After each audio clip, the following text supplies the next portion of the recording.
So, hello guys, good evening. Kakatapos lang po namin maghapunan. So, nagkape po ako guys. Kape po tayo.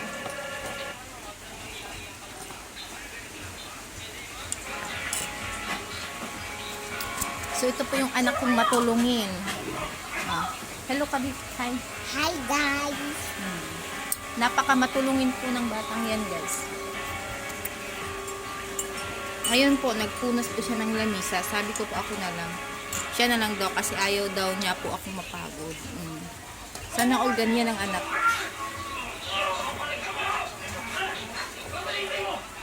So, maulan pa rin po dito guys. Lakas po na ulan. Pawala-wala po yung ulan, tas babalik na naman po. So guys, again po, pa-subscribe po sa YouTube channel po namin na Mandal Family Vlog. Tsaka po, tulungan niyo po kami na dumami po yung subscribers po namin. Yun lang po guys. Bye and thank you for watching.